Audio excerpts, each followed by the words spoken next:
Maestro, please. Uh-oh, an entrance. That curtain comes from behind the sparkly curtain. He's gonna rip that thing out of the wall. I wouldn't miss a thorough description of exactly how one Hollywood family spends Christmas Eve and Christmas Day. So a few hours ago, I took my tape recorder out to the Brentwood home of Joan Crawford. Miss Crawford and her 4 children have graciously consented to tell all of us exactly the way in which they'll spend this holiday weekend. The broadcast marks the radio debut for Miss Crawford's eldest children, and they are as excited about it as any youngsters would be. So now, let's hop into an imaginary sleigh and whisk out to the home of one of the foremost actresses in America today, Miss Joan Crawford.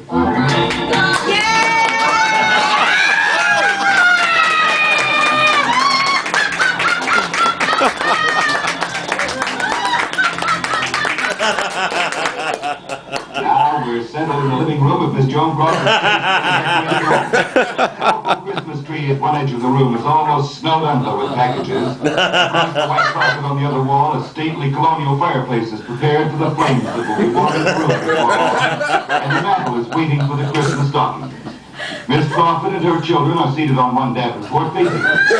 Miss Crawford, my listeners and I are so pleased that you've invited us in to share a few moments of this Christmas Eve with you. We're very happy to have you with us, George. Your children to our radio audience. This is my eldest daughter, Christina. Hello, everyone. And my son, Christopher. Hi, everybody.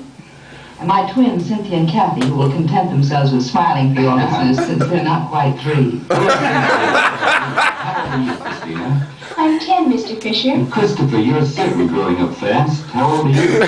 I was just 7, Mr. Fisher. Christina, is this lovely big colonial fireplace the spot where you hang your stockings tonight? Yes, we get to hang them from the mantel just before bedtime. Will there be 4 stockings, one for each child, or does your mother have to hang up a stocking too? Oh, we insist that Mother hang up her stocking right beside ours. The stockings always full when you wake up. Sure, Santa Claus puts them up while we're asleep. Have you ever tried to sneak downstairs and catch St. Nick at work? Oh, no. We won't come to our house if we're away. That's a fancy tree here in the corner of the room. Who decorated it? We all did. Except Mommy had to put the decorations on the top where we couldn't reach. Miss Crawford, here's a question that will interest every parent in America. At what hour do you suppose the youngsters will awaken tomorrow morning? Now, I'm afraid they're likely to be awakening up by 6:30 at the latest. Will they come to sleep in your room and awaken you? I'd be disappointed if they didn't. It's a favorite day of the year for all of us. Well, do you try to get your children to eat breakfast before they start opening their presents? Yes, I've always insisted they eat before coming into the Christmas tree.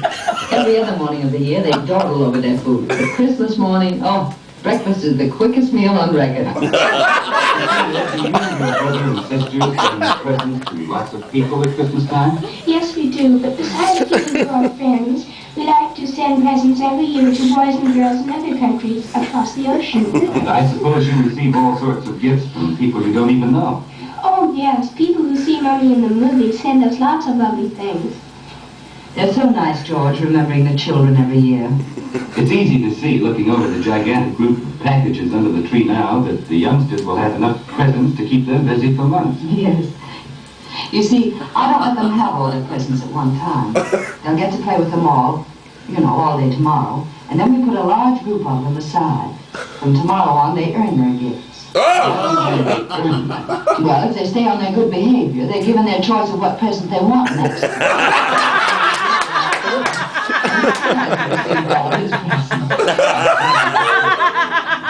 We don't give away any of the Christmas presents. I don't think that would be fair to the people who send them.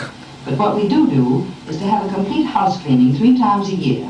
Every plaything, every article of clothing is carefully gone over and large bundles go to the children's homes and hospitals. Do the children help you with this? Oh, yes.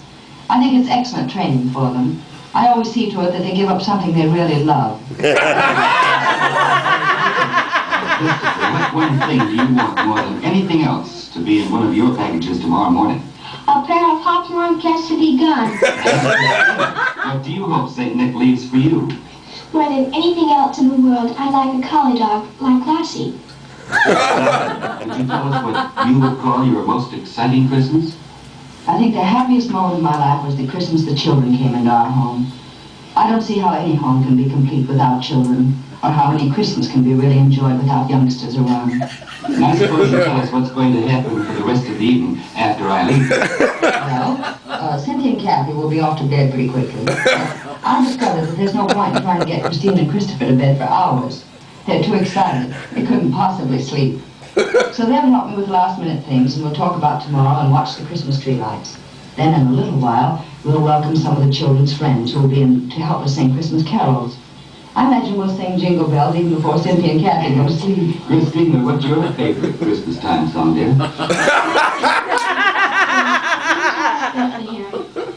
And Christopher, what's yours? Away in a manger. And we'll all want to know your favorite too, Miss Crawford. I think I've always loved Silent Night best, George. Then, Christopher, what happens? Mother reads to us. Yes, we're reading the Christmas Carol this year. Helen Hayes sent us about 4 years ago a beautifully illustrated copy of Dickens' Christmas Carol, and it's one of our most prized possessions. I started to read it to them last year, but Christopher couldn't take it. It was too scary for him. He's a bigger boy this year, though, so we started it several weeks ago, and we'll finish it tonight. And then surely you finish up by reading "'Twas the Night Before Christmas."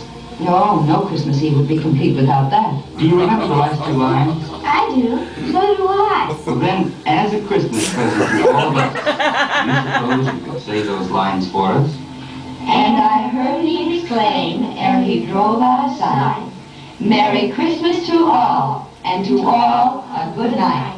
And a Merry Christmas to you, Kathy, Cynthia, Christopher, and Christina, and of course to you, Miss Joan Crawford. Thanks again for allowing all of us to share a part of your Christmas Eve. Thank you so much, George. Merry Christmas to you and to all your listeners.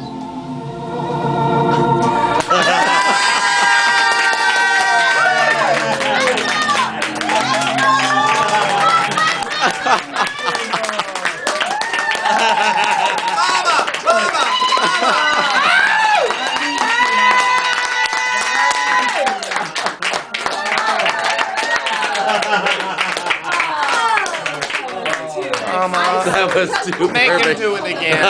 Please make him do it again. Oh.